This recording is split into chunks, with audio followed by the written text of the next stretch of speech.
Morning बच्चों, आज हम लोग नवीन पल्लो हिंदी पाठ्य पुस्तक का पाठ 5 तूफानों की ओर कविता पढ़ेंगे। कविता पढ़ने से पहले हम लोग इसके लेखक के विषय में जानेंगे। इसकी छोटी सी जीवन परिचय।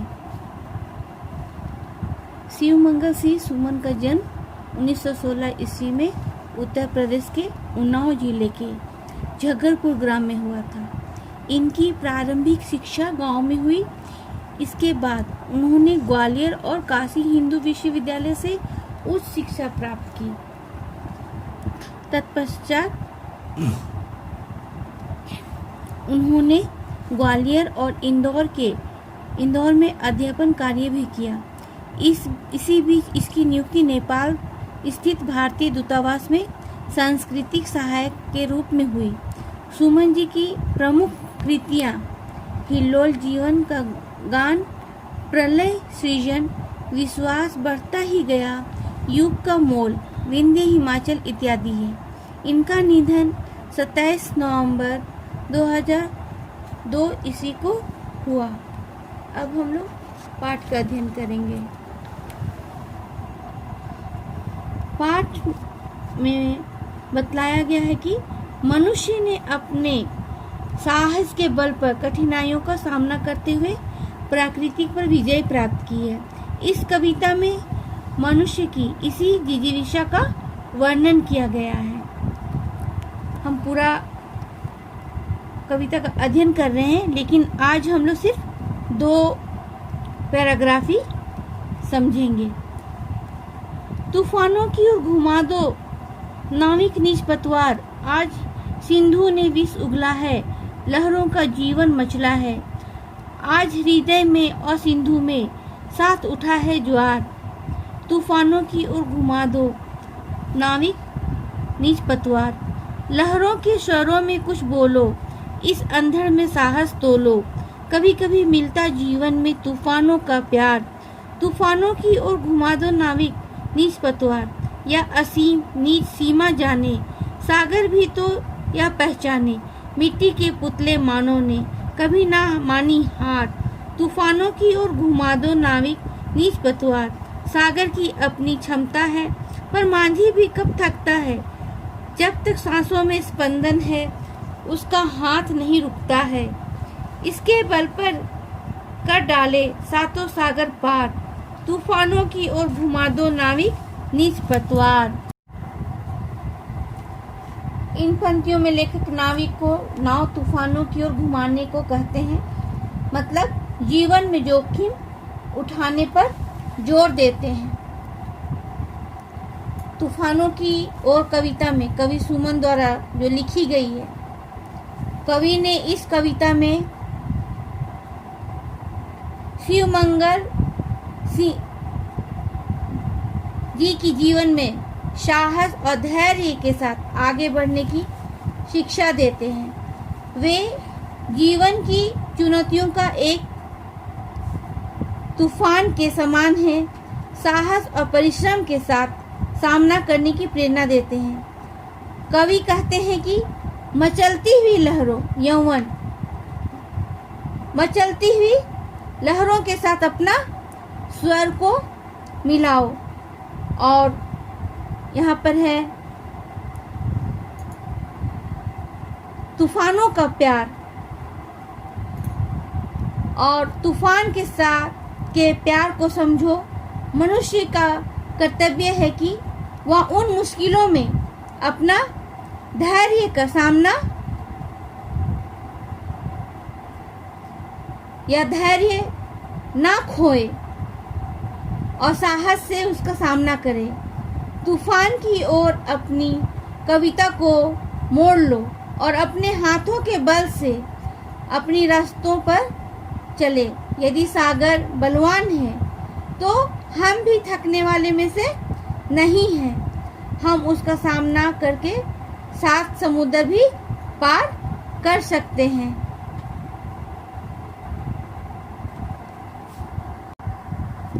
यहाँ पर आप फिर से देखिए, तूफानों की ओर घुमा दो नाविक निज पतवार। कवि जो हैं शिवमंगल जी कहते हैं कि तूफानों की ओर अपनी पतवार को घुमा दो। आज सिंधु ने, सिंधु मतलब समुद्र, विष मतलब जहर, सिंधु ने जहर उगला है, मतलब उसके तूफान का जो लहर है उसको बतला रहा है कि वो जहर उगला है। लहरों का यौवन मचला है। लहरों का मतलब तूफान, जो लहर जो है शोर शराबे के साथ में ऊपर जो उठता है उसको बोल रहा है कि लहरों का यौवन मचला है। आज हृदय में और सिंधु में एक बहुत बड़ा ज्वार उठा है। तूफानों की ओर घुमा दो नाविक निज पतवार। लहरों के स्वर में कुछ बोलो। यहाँ पर बोलते हैं कि लहरों के साथ अपना स्वर मिलाओ। इस अंधड़ में साहस तोलो। इस अंधड़ में अपना साहस को या साहस को कमजोर होने के लिए नहीं बोलता है, उसके साथ में साथ मिला के चलने को बोलता है। कभी कभी मिलता जीवन में तूफानों का प्यार। कहता है कि अपने जीवन में जो है कभी कभी तूफानों के प्यार मिलता है, या तूफान के प्यार को समझो। तूफानों की ओर घुमा दो नाविक निज पतवार। अपनी पतवार जो है तूफानों की ओर घुमा दो, या असीम निज सीमा जाने। मनुष्य का जो अपना कर्तव्य है और मुश्किलों में अपना धैर्य नहीं खोने के लिए बोलता है। सागर भी तो यह पहचाने, मिट्टी के पुतले मानव ने कभी न मानी हार। कहता है कि सागर भी पहचाने कि मिट्टी के पुतले जो मानव हैं, मनुष्य हैं, वो कभी भी मुश्किलों से अपना हार नहीं मानते, बल्कि बल से अपनी रास्तों पर चलते हैं और धैर्य को नहीं खोते हैं और साहस से उनका सामना करते हैं। तूफानों की ओर नाव को मोड़ लेते हैं। सागर की अपनी क्षमता है, पर मांझी भी कब थकता है। यहाँ बोलते हैं कि सागर भी बहुत ही बलवान है, पर मांझी भी उन थकने वालों में से नहीं है। जब तक सांसों में स्पंदन, जब तक उसकी सांसों में सांस रहती है या ताकत रहता है, तो उसका हाथ भी नहीं रुकता है और उसके बल में वो बल पर कर डाले सातों सागर पार। वो नहीं थकता है और मुसीबतों का सामना करते हुए भी वो सात समुद्र को भी वो पार कर जाता है। तूफानों की ओर घुमा दो नाविक निज पतवार। अपनी जो पतवार है तूफानों की ओर घुमाने को कहता है। इस पाठ में कवि जो है साहस के साथ परिस्थितियों का सामना करने पर जोर देते हैं और कहते हैं कि हमें कभी भी मुसीबत में अपना धैर्य को नहीं खोना चाहिए। अब हम लोग देखेंगे कि यहाँ पर जो प्रश्न है उसका उत्तर को देखेंगे। यहाँ मैं आप लोगों को बोली थी कि 2 पाठ पढ़ाऊंगी, लेकिन अभी मैं सारा अर्थ को स्पष्ट कर दी हूँ। और आप लोग अपने हिंदी कॉपी में कठिन शब्दों के अर्थ को लिख लेंगे और कुछ क्वेश्चंस का आंसर मैं बता रही हूँ, उसको आप लोग ध्यान से सुनेंगे और अपनी हिंदी कॉपी में लिखेंगे।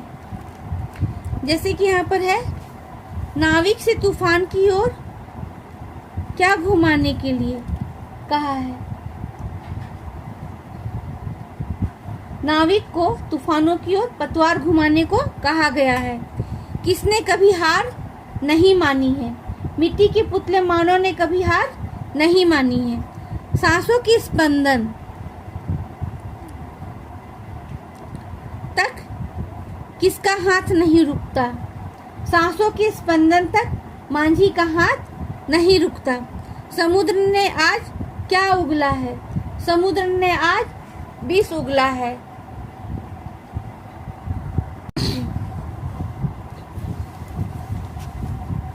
अब हम लोग लघु उत्तरीय देखेंगे। पतवार किस ओर घुमाने को कहा गया है? पतवार जो है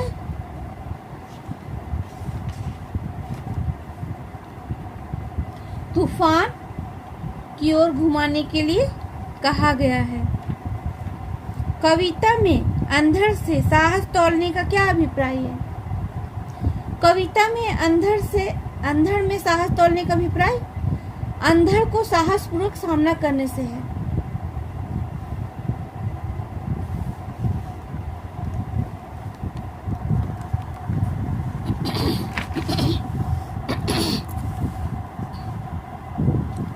हृदय और सिंधु में क्या उठा है? यहाँ पर हृदय और सिंधु में क्या उठा है? कविता में हृदय और सिंधु में ज्वार उठा है। मिट्टी का पुतला कौन है? मानव मिट्टी का पुतला है। दीर्घ उत्तरीय प्रश्न। कवि ने सिंधु का वर्णन किस प्रकार किया है?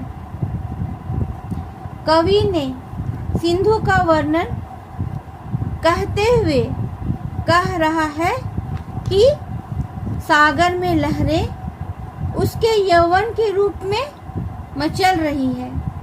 सागर के अंदर ज्वार आ रहा है, मानो सागर विष उगल रहा है।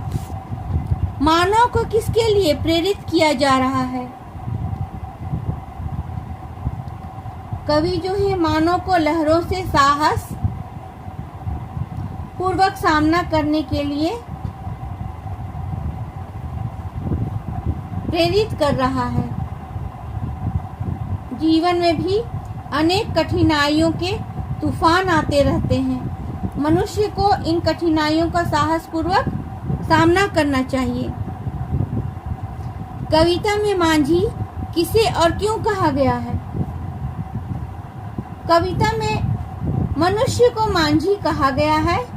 जैसे समुद्र में नाविक कठिन लहरों से सामना करता हुआ अपनी नाव सकुशल पार कर लेता है या पार लगा देता है, उसी प्रकार मनुष्य भी जीवन के समुद्र में नाना प्रकार की विपत्तियों से लड़ते हुए अंत में सफल होता है। इस कविता में हमें क्या शिक्षा मिलती है? इस कविता से हमें यह शिक्षा मिलती है कि हमें मांझी की तरह साहस पूर्वक जीवन की कठिनाइयों से सामना करते हुए सफलता प्राप्त करनी चाहिए। व्याकरण एवं भाषा कौशल। वाक्यांश के लिए एक शब्द लिखिए। जो नाव चलाने जानता है, नाविक। साहस करने वाला, साहसी। जिसकी कोई सीमा ना हो, असीम। जिसे तैरना आता हो, तैराक। बल से युक्त, बलवान। यहाँ पर देखिए अनुस्वर चंद्रबिंदु, अनुस्वर और चंद्रबिंदु का प्रयोग करना है। तो जैसे कि सिंधु, सिंधु में अनुस्वर होगा ये। सांस, सांस में यहाँ चंद्रबिंदु होगा, सांस। अंधड़, अंधड़ में भी अनुस्वर होगा। स्पंदन, स्पंदन में भी अनुस्वर होगा। मांझी, मांझी में चंद्रबिंदु होगा। बंधन में अनुस्वर होगा।